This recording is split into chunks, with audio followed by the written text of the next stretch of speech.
Welcome, families, to our back to school night presentation. I am, of course, Mrs. Campbell, but anytime it's just us meeting, please feel free to call me Janelle. I'm going to go ahead and start with a little all about me. I've been teaching for over 20 years. Some of you, I taught your children. I've taught mostly kindergarten, first grade. I just spent some time in the Learning Center as a reading specialist, as well as an EL teacher. I spent the majority of my career teaching in Roseville, but then when my family moved to Davis, I decided I wanted to teach in the community that I live in. So I taught at Montgomery for a few years, and now I've been teaching at Pioneer for a few years. Speaking of my family, my husband's name is Greg. I have a son named Sean. He is a ninth grade at Holmes. He plays lots of baseball. So if you ever see us on the baseball field, please say hello. I have a daughter. Her name is Sienna, and she's in sixth grade at Birch Lane, and she's a gymnast. So if you ever see us at Davis Diamonds, please say hello. Normally at this time, I would then put up a picture of your child and have you introduce your child and yourself.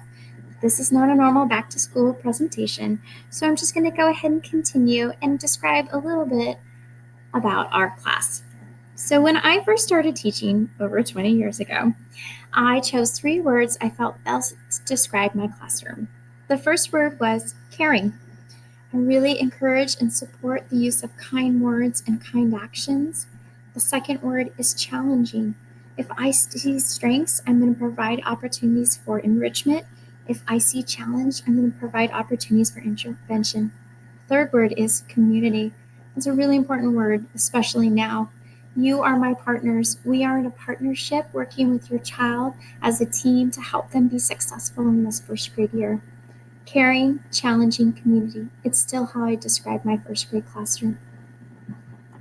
Let's continue with academic expectations. Of course, we have a report card first trimester, again second trimester, and again third trimester.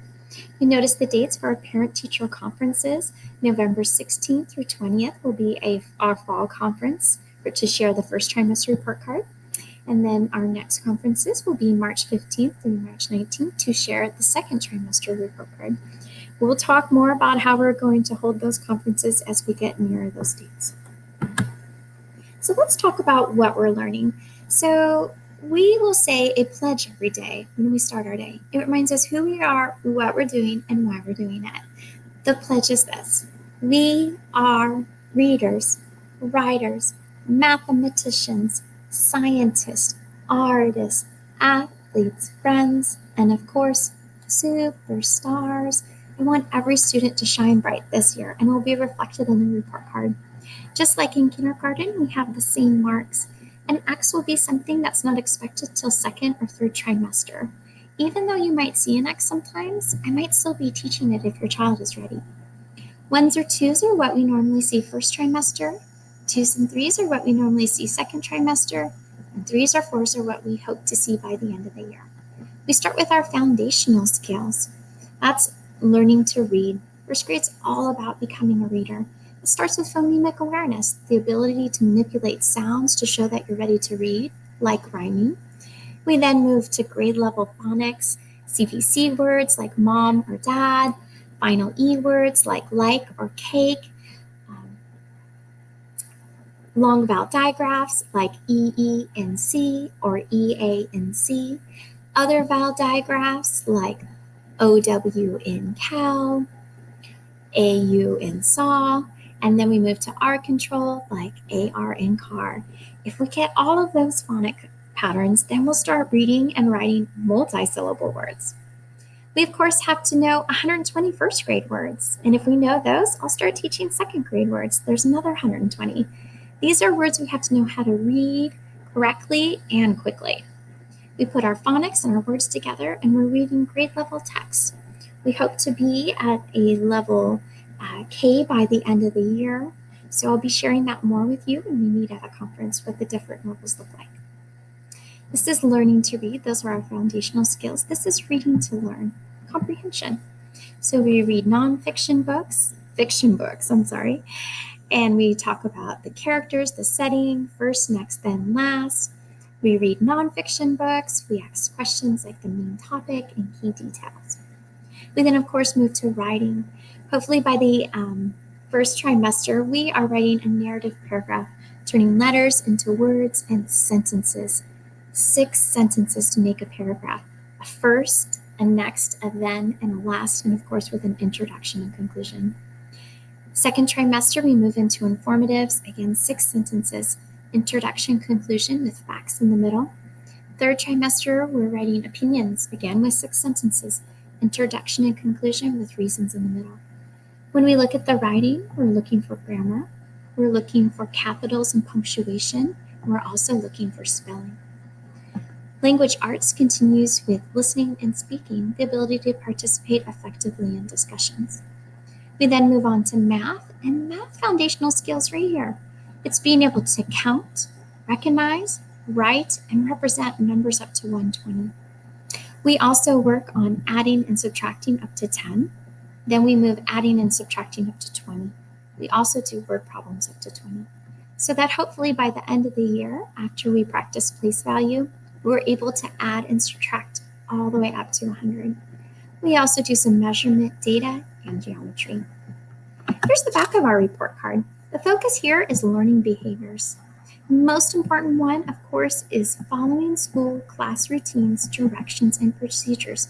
It's called being a superstar. Everything else just kind of fits into that. When we talk about behavior expectations, I'll go in more detail about that information. We also still look at gross motor and fine motor skills. So we've talked about what we're going to learn. Let's talk about how we're going to learn it. For language arts, we will start using a program called SIPS. Right now, we have our phonics lesson from 9 to 9:30. After we complete assessments, then we will start grouping students into 6 small groups. During that time, they will be using SIPS to learn phonics with either myself, Miss Sodergren, Miss Keller, our reading specialist, Mrs. Johnson, our reading paraprofessionals, Miss Alma and Miss Robin, so that each student is able to work at their ability level. We also use benchmark. So right now from 9:30 to 10, we have guided reading. Again, once we finish those assessments, we will start ability groups with all the fabulous teachers I just mentioned so that every student is able to receive instruction at their level. Those groups will start probably in October. Willy Reader, most of you are probably familiar with. Unfortunately, we cannot do Willy Reader now. Hopefully, we'll be able to come back to class and we'll be able to send Willy Reader home. Those are books at their level for them to practice. For math, of course, we use Envision. Those are the worksheets, the practice book, and math manipulatives that I've sent home. And then for science and social studies, we use the program called SEAL. SEAL stands for Sobrato Early Academic Language. We have 6 units we complete in SEAL. The first one, your student will be a political scientist studying citizenship in the community. Next, they'll be cartographers learning about our place on Earth. After that, they'll be astronomers learning about our place in space. Then we'll move on to being ecologists, learning about living things in the rainforest. And then we'll end as artists, learning about light and sound in the performance. Hopefully we'll be back to school, and whenever we finish a unit, we have an open house, and you'll be able to see everything we've learned in each unit. Let's talk about when we learn those things. So all of you know that on Canvas, we have a peek at our week. It's the weekly module for all of you. It shares our schedule, materials, and then links. I'm going to go ahead and show and tell you that now. So we are on our Canvas homepage. And we click right here, a peek at our week families. That's for all of you. Here's our current week. So anything in yellow means it's live instruction. Your student will need to be a part of that. Anything that's white is recorded instruction. So I wanted to remind you that anything from 12:30 to 2:30 is suggested times. They align, so when we go back to class, it will be the same time that we do all of that instruction. You do what works best for your family. If you finish a little early, that's okay. If you finish a little late, that's okay. I just asked by 3 that we turn in our assignment. So this lets you know what we're doing, It has our schedule, it has the materials your students will need, and then all of these are links too if you need help going to those things. Every Friday, I ask that you press next and you take the survey. Please share successes, challenges. Please share comments or questions. Please let me know if you would like to have a Zoom conference to check in. If you continue to press after you submit your quiz and press next, you'll get to see a peek of our week of the following week so that you know the schedule, materials, and links your student will need to be successful for the following week.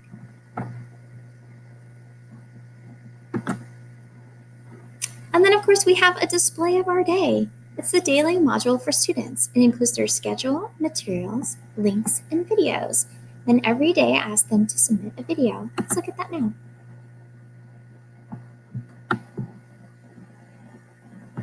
This is what your student clicks every day, a display of our day.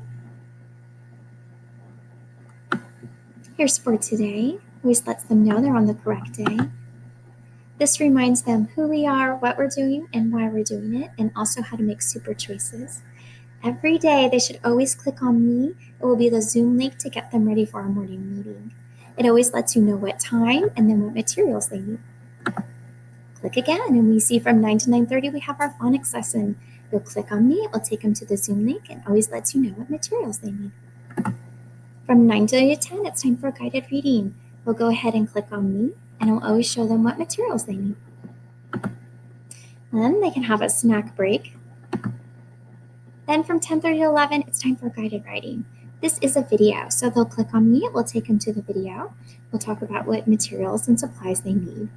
If they finish early, they are welcome to do Freckle. Now, if we were in our class, I have centers. We have a library, we have a writing center, we have games we can play. Freckle is the closest we can to be able to have those centers to give them a choice time.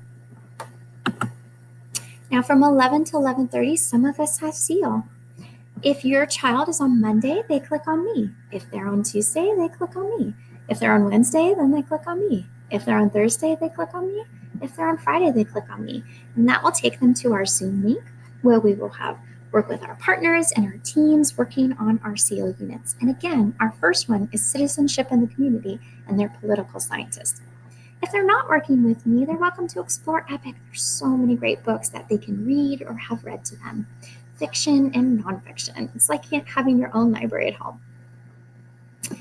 Then it's time for a lunch break. Everything from 12:30 to 2:30 is suggested times. These are the times we would normally do those lessons. If they work for your family, please use those times to try and keep them on our routine. From 12:30 to 1, we always have our math lesson. Just click on me, it will take you to the video. And when they finish their math in classroom, they would have some centers they can go to, some STEM activities they can complete. The closest we can get to that right now is just choosing Freckle, choosing some games to play. From 1 to 1:30, if the time works for your family, they'll play a math game. They'll always click on me to go to the video. It will let them know what supplies they need. Then it's time for a PE break. A great time to go outside and maybe do a walking club or a running club. Maybe some Go Noodle. From 2 to 2:30, again, suggested times, but if it works for your family, it's time for Glows and Grows. We always want to share a positive and share our work at the end of the day. They'll click on me, they'll watch a video where I share a story with them. And then, of course, when they're all done, they'll go to this slide and it'll be time to submit their work. So they'll go ahead and submit assignment and they'll record a video for me. I need to have those turned in by 3 o'clock so that I can respond before 4 o'clock. And go ahead and check those and see what I've shared with your student.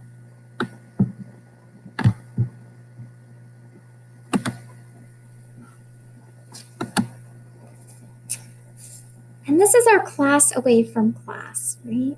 We shared all these materials with your students. This was a picture they got in the letter from me. It reminds them how to stay organized like they would have in their classroom. A supply box with all their materials. Once they use something, I ask them to please put it away. A book box with all of their materials. I ask them when they use it to please put it away so that they would be organized at home like they are in our classroom.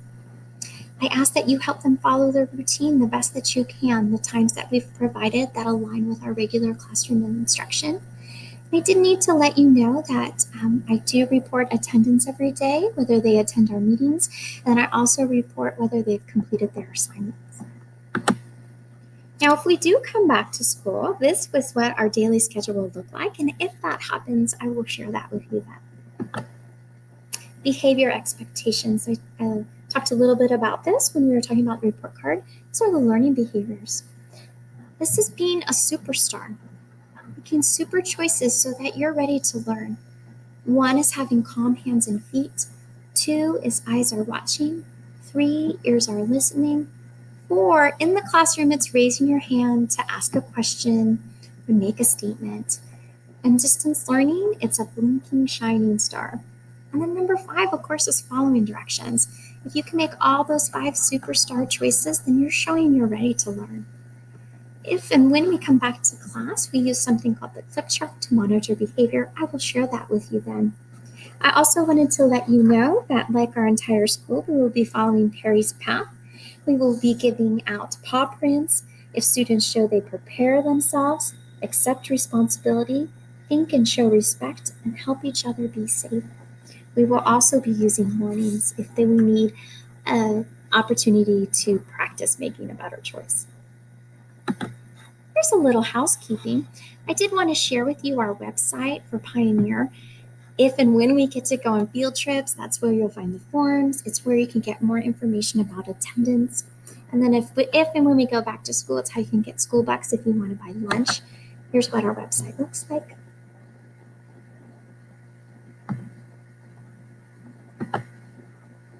I also wanted to remind you to become an observer in Canvas. This is the information I've sent you about how to become an observer. You'll need to get your student's code, and then you'll create an account. Some of you have already done it. You have multiple students. The reason why this is so important is when you're an observer, remember, I'm a parent too, so I'm an observer. I get announcements from all the teachers. I want you to get our announcements too. Every Friday, I will send out an announcement talking about the week we just had, getting ready for the week we're about to have. Also, it's a chance for us to send messages. It has an inbox, and we can write to each other using Canvas. And then also we can have a conference. Officially, my office hours are from 8 to 8:30, Monday, Tuesday, Wednesday, Thursday, Friday.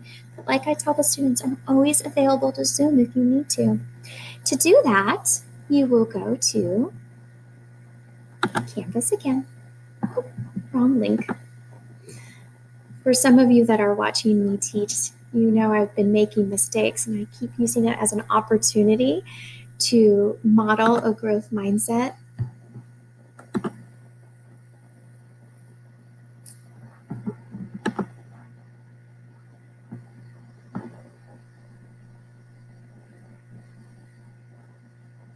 All right, so if we go to our Canvas homepage, we click on Zoom, and you'll see office hours are here. If you ever want to have a meeting with me, you just let me know, and then you will join the meeting and we'll have an opportunity to check in. Volunteer opportunities. I'm so thankful for all of you. Right now, you are all volunteering. You're a partner in this partnership. We're working together as a strong team to help your child be successful in distance learning. We will continue that if and when we get to come back to the classroom. I'll talk more about that. Classroom donations, if we need more supplies, because we are supplying for a classroom at home, and eventually if we have to supply for a classroom in the classroom, I'll let you know. Again, I shared this presentation with you early so that when it is at our official back to school time, which of course is Wednesday, September 2nd at 5:45, I'm going to be able to focus on your questions and your comments and be able to communicate anything we need to know so that we can collaborate successfully this year. Here's our school phone number if you ever need to talk. Here's my email. I need to let you know there's an M there. If you ever just email Jay Campbell, he's actually the principal at Willett. So we need to put the M for my middle initial. Preferences Canvas. It's really what we're trying to use to communicate and collaborate this year. That's a great way to send a message once you become an observer. Thank you for watching and listening to this presentation for Back to School Night. I'm excited to see you all on Wednesday, September 2nd at 5:45 so that I can answer any questions you may have. Thank you.